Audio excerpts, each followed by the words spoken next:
Y'all, we're going to have some real DoorDash stories to be talking about here as the weeks go on. I mean, this is some real stuff is really planting up here.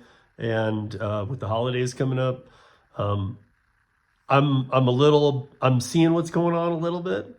I'm in the loop of what's going on with other things. I know why there's some stress on these food delivery platforms. I know that they're all facing hard times on top of the American economy and just how the average person is doing. Let me start off something here and ask you all, and please, as you guys know, leave all your questions, comments, concerns below. I will address all of them. But I want to know, how many of you are seeing a Uber promo that is weekly now? It's 4 weeks in a row for me in my market. And that promo is every 10 deliveries you do. They don't have to be consistent. They don't have to be on the same days, whatever. It's in a week. They give you 6 blocks on Uber Eats to deliver. For every 10 you do, it's $50. That means $5 a delivery extra, right?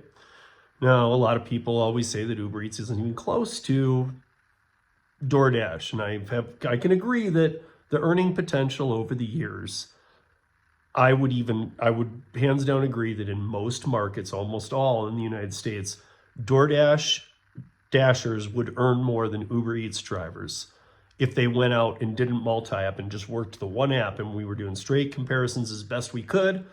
I would think a DoorDash driver would earn more. That is changing in many markets. I have spoken with some people who said they haven't seen anything regarding any kind of Uber Eats promos, but I think, as any of you might know, I'm not just talking about my market. There are as many as there are saying they don't see anything. There are a lot of people, especially bigger cities, saying I'm seeing the same promo you are every week. Now, those that argue that Uber Eats has a less pay, you're not making as much, whatever, whether you want to admit it or not, in November of 2025, what is being done, we're going to go through here in just 2 seconds about where how the earnings are coming in, the revenue, but volume-wise, most big cities have more Uber Eats volume than DoorDash. That's been becoming kind of new. Some cities just had Uber Eats as the bigger one anyway. But now Uber Eats obviously sees something, because if in the cities they're putting this bonus out there, and that means $5 on every order, and I'm going to see more orders being on an Uber Eats, well, with the 5 on every one, even if you're making just decent decisions, it's probably going to beat a decent decision on DoorDash. My point is that neither of the companies had a very good third quarter earnings call. Uber dropped, 7 or 8%, and they had projected revenue that was pretty close. It was high, but again, profits down, things down. It didn't all work out right. Revenue just means how much they're bringing in. A couple days later, end of last week, we had the DoorDash earnings call, which is the worst DoorDash earnings call in their history. I want to bring this up. I want to mention this. Whoa, spread it out way too far. Sorry. Let me go to 1 month here. Over the past month, over the past 29 days, Uber has, or DoorDash, or here, let's go. Since October 14th to today, October 14th was the high over the last 29 days for the stock. DoorDash was at $272.61. That's the highest it's been, and that was on October 14th. So about three weeks and change. They have lost over 32% of their overall value in the last 27 days. They lost 17% in 12 hours after announcing their Q3 earnings report. If you guys don't listen to these earnings calls, I do try and make sure I get the information out to you. I think it's ir.doordash.com. It might just be that all the time. I think it is.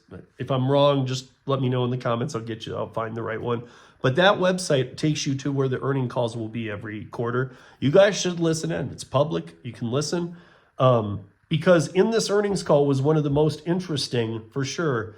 Because in a bad earnings call, welcome to 13. In a bad earnings call, companies always come out with excuses. Some might be real, some might be dreams, some might be really wishing, some might be realities. I don't know. But they come out and they try and defend their positions on why what happened.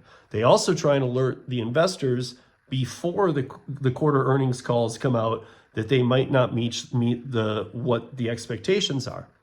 None of that happened in this earnings call. And again, this is the worst earnings call that they have ever had.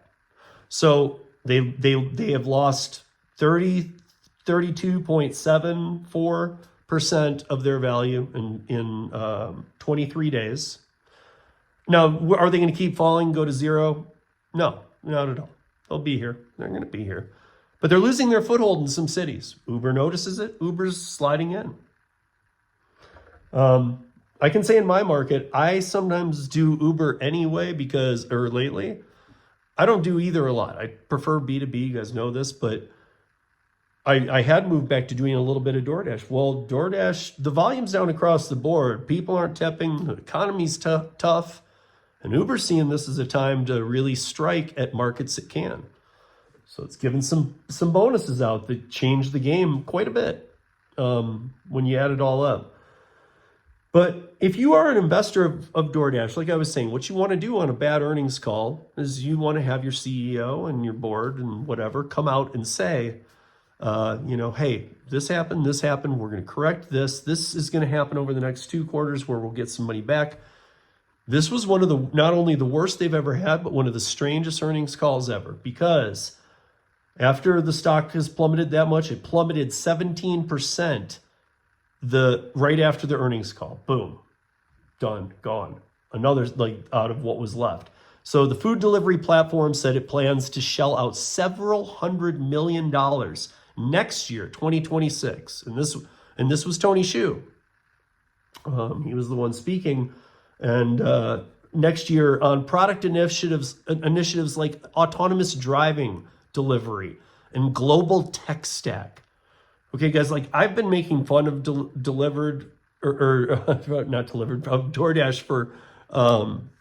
for getting into these robotics. I mean, literally, they have some Waymos delivering food. And if you guys believe, look, we can debate the rideshare part of these $500,000 Waymo cars that don't perform well when it comes to rideshare because of the tech growing and the value that comes with being one of the footprint people to make it happen. So it's not, that's why I always say not real. It's not real because if there's 2 or 3 in your city, they're just there for show. They're there for free PR.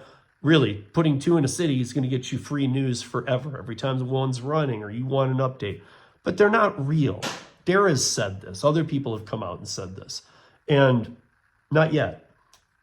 And the fact that it's taken this long and Doordash has gone from the little coolers to now these dots that cost $100,000 each. We've been through the breakdown of those, to even using Waymos, which are $500,000.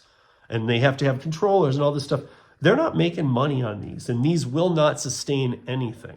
These are very small things happening, but so in a bad earnings call, he comes out and he says several $100 million will be going to product initiatives like autonomous delivery and tech stacking.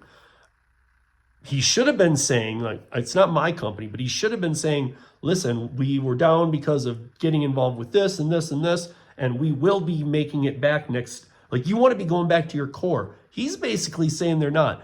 Now, Tony Hsu, a lot of us might have some specific feelings on the man, but one thing you can say for sure is he's not an idiot when it comes to his money. Does he treat drivers right and stuff? No, but if you look at most Fortune 500 companies, most CEOs aren't known for giving away the farm. Now, I'm not defending the man. I'm just saying that, of course, he's going to come out. But he came out in a strange way, almost, and I think this is what I'm hoping you guys take from this, almost like signaling, hey, guys, food delivery is dead. We're going to be moving in some other stuff, which we already know. But what he doesn't ever come out and say, and none of them want to say it, but it is dead. It'll be around for a long time. My hope is that there's a little more collapse of the giants and a little more local stuff that gets starting to be built. Almost like the catering, but on even a smaller scale, cities, metro areas. But I want to let you guys know, I mean, don't forget, the company now that's reporting a loss and that they're going to spend several hundred millions next year, so don't expect profits then either, is the same company that bought the California company SevenRooms for $1.2 billion this year. SevenRooms is a restaurant booking platform. Again, do you notice? They know people. If you're thinking, why would they have that in their app? Because food delivery is not going to be where it's at anymore. You can't keep charging 300% of what it costs to go to the restaurant. People are awake.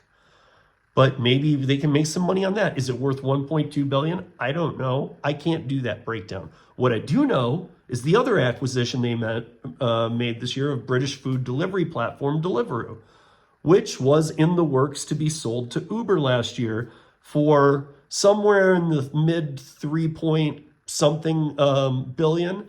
But Uber's final offer didn't even reach quite 2 billion, basically half. They said, you're not worth that. You're worth this. So that's what was out. That's what was said. You're worth this. And then, since they made that offer, Deliveroo has only fallen. So they're doing worse, which would mean what Uber offered. And they said, no, we can't go that low. But that was pretty close to the number. Let's call it 200. It's gone down since.